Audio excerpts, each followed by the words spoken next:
I would say of Gavin, like, he's legit smart. I don't think there's anything at all at the core other than misery, another deeply, deeply unhappy person who, you know, we should be rooting for him to get his life together. But someone who kind of externalizes everything. You know, there's nothing at the center, and so everything is about the public display. A truly wounded, screwed up person, like on a very deep level. Gavin Newsom, in every single interview I've seen him do, has passed the buck, even though he is the governor of this state. Yeah. He is pathetic. He's a snake. He's like the slimiest Democratic politician. Certainly on local. Anna Kasparian and Tucker Carlson looked directly at Gavin Newsom, and there was no debate. It was destroy.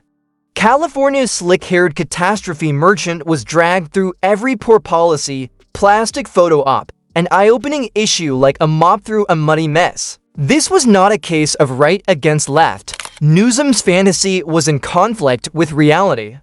Without leaving any ashes in their path, the two ruined Newsom's political image with sarcasm sharper than a veto pen and wit hotter than a Californian. Inferno. Plastic surgery model Gavin Newsom of California last month. We've chosen this. This is our decision to live in these conditions. It doesn't exist anywhere else in the world. So we've chosen this. We've accepted this. We can sit there and say thoughts and prayers, or we can look in the mirror and say, this is the price, I guess, of whatever. Fill in the blank. Freedom? This is the price? I get freedom? Freedom from what? Prayer? How stupid is prayer? Says Gavin Newsom. People who pray are idiots. I'm the only God here. Bow down before me. You can no longer defend yourselves. Only I have the right to defend your life. Gavin Newsom strode across California with the assurance of a man auditioning for a shampoo commercial during an earthquake. The world shuddered under his policies, while everyone else was still confused. His hair defied gravity as if it were on a mission from a higher authority. You assumed it was the only stable thing left in California, his exaggerated monument. Too ego gleamed like a beacon of unchecked ambition. I actually talked to Gavin Newsom the other day. Did you really? So, yeah. And what's that like? Does he smell like sulfur? It was by phone. I was talking to him on the phone. It's such a weird.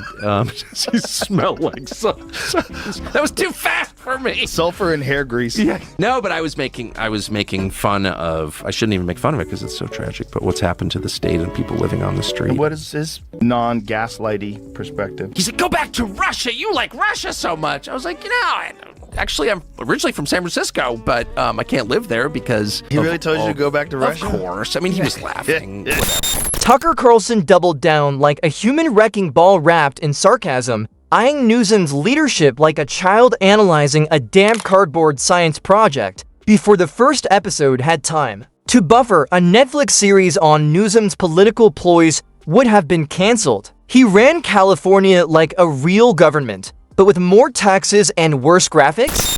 I know Gavin Newsom, and I think a lot about Gavin Newsom, many different things about Gavin Newsom, but one thing I know for a fact about Gavin Newsom is he has the capacity to beat a lie detector test.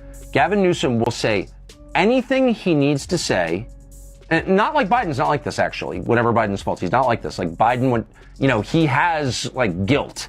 If he's lying to you, he gets twitchy. Gavin Newsom's palms don't sweat, his respiration doesn't increase, his body temperature doesn't change. Nothing changes in Gavin Newsom when he lies to his face. In contrast, Anna Kasparian didn't need a sledgehammer. She brought receipts, sarcasm, and the kind of disdain that could curdle almond milk. She walked around Newsom's legacy like someone viewing a spooky castle built from broken promises, rising homelessness, and public defecation permits. In California, finding a gas station that's still open requires a GPS. Nonetheless, the government funded a feces sighting map. Progress. In 2014, voters in California overwhelmingly supported a ballot measure to support building more reservoirs in the state in order to bulk up our water infrastructure because we live in a drought-prone state. That passed in 2014. Funding was attached to it. You want to know how many reservoirs have been built since 2014? Zero. This state is an utter joke because of the people who are governing it. Gavin Newsom right now is at the top of that list. After looking at the rolling blackouts, Tucker declared California the first state to bring back the 18th century. With all the smugness of a TED Talk, they have every solar panel, windmill, and battery storage unit in the world. But good luck charging your price when someone uses a microwave and the electricity goes out. It's the only state where using a phone is dangerous. Still, some hold out hope for a future powered by fairy dust and recycled quinoa. Yeah, exactly. Are the American people going to see that the way that you see it, or? Well, as you know, the system in California does not include elections. I mean, it has nothing to do with what the people think. It's a machine state. It's the most corrupt out of 50. Kamala Harris was like despised by most Californians, and she, was a sitting U.S. senator. Poor Dianne Feinstein, my neighbor in Washington. I don't think she was a horrible person, just for the record, but she was non-compos menace, and she could have lived well. Like a diluted experimental theater production, Kasparian's exposure of Newsom's magical thinking was surgically accurate. Under his leadership, living became so expensive that astronaut status was necessary. People left California like passengers, fleeing the Titanic, except for the influencer violinist, live streaming the chaos as their rent rose mid-caption. Newsom's proposals offered economic relief, tax breaks for businesses with rainbow branding in June, and higher gas prices. For everyone else, he mastered the art of redistribution. Take from the middle class and give to the special interest group that sent a check that week. Small businesses didn't just suffer, they became extinct, smothered by a bureaucracy so thick it had its own zip code. Tucker Carlson cited California's school system as proof that if the goal was to produce pompous, ignorant TikTok philosophers, mission accomplished. The state now graduates kids who can't read a map but can organize a climate justice demonstration with a drone and emojis, all while billions are spent on education. What we have seen is mismanagement of epic proportions, and the mere existence, and it is real, the existence of climate change should not be utilized as a talking point in order to pass the buck, in order to deflect blame, in order to refuse to take any personal responsibility for how poorly this state has been governed for several years now. I am so disgusted with these people. I mean, Newsom is the governor. He's the top dog in California. And it didn't give up. Her assault on Newsom's hypocrisy was like a half-off sale at a moral bankruptcy store. While Californians were locked down, masked, and praying their sourdough starter would survive, Newsom acted as if the virus respected. VIP seating for Anna, that was the final straw. Tucker marveled at his arrogance, with the detached confidence of a man who believes his own Wikipedia page. Newsom made decisions with no self-awareness. While he closed beaches, his hairline went. Maskless under chandeliers, sampling wine that cost more than most Californians' monthly food bills. In Newsom's world, optics were everything, forgetting that we all have HD cameras now. Anna didn't just note the hypocrisy, she went after the vanity. At press conferences, Newsom seemed to be auditioning for a role he wrote, produced, and directed from a drone hovering over his ego. His tone was that of someone who hadn't faced reality since the Obama administration, his own applause track playing on repeat in his head. And then came the problem of homelessness. He recently in an interview, I can't remember, he's been doing these podcast interviews to kind of rebrand himself as some sort of common sense guy. I've turned it down. Yeah, don't fall for it because it's total BS. But he said something along the lines of, oh, I take personal accountability. I made a big mistake by getting caught. I was at the French Laundry. It's like some ritzy, fancy restaurant during COVID after I told Californians, don't get together with family members during the holidays. It's very dangerous, whatever. He said that he was having dinner with friends. It was his friend's birthday. No. He was having dinner with his donors. So even in the context where he's pretending to take accountability, he's lying.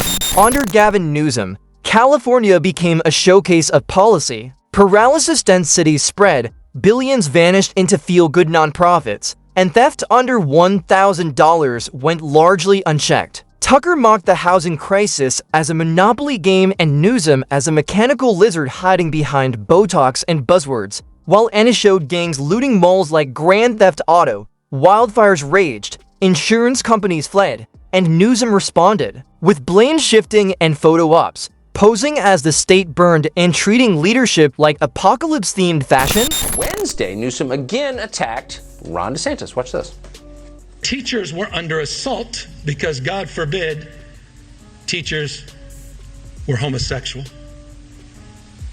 And somehow people presupposed that they would be grooming our kids.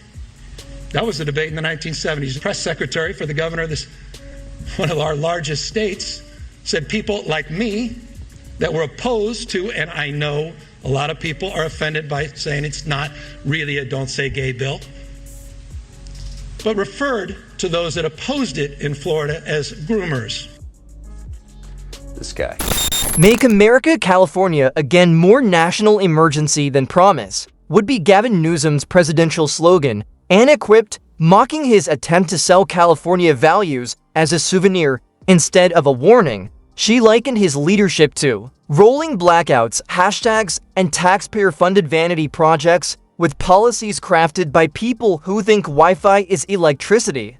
Newsom promised equality but fueled division, preached optimism while delivering stagnation, and maintained his image like a lifestyle brand built on failure. Meanwhile, Californians paid sky-high gas prices for less electricity than a hamster wheel could generate. He said that he was having dinner with friends. It was his friend's birthday. No. He was having dinner with his donors.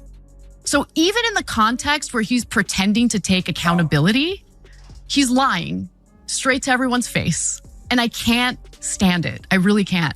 I want real authenticity. I want real accountability. I want politicians who are willing to see that the policies they advocated for aren't working quite as they intended, and they're willing to... America doesn't need another slick talker with the crisis management skills of a wet sponge and the style of a perfume commercial. Tucker said, "We've seen the trailer, we're not buying the ticket," and it closed with a smile sharper than Newsom's jawline. If Gavin wanted to enroll California nationally, he should first explain how he turned the Golden State into a warning about glamorized dysfunction.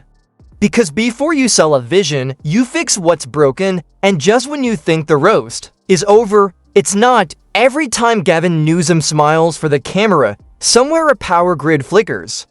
The hair gel may be resilient, but the state is not. His governance wasn't leadership. It was turning every setback into a heroic moment, every mistake into a brave stance, and every photo op into a way to dodge accountability.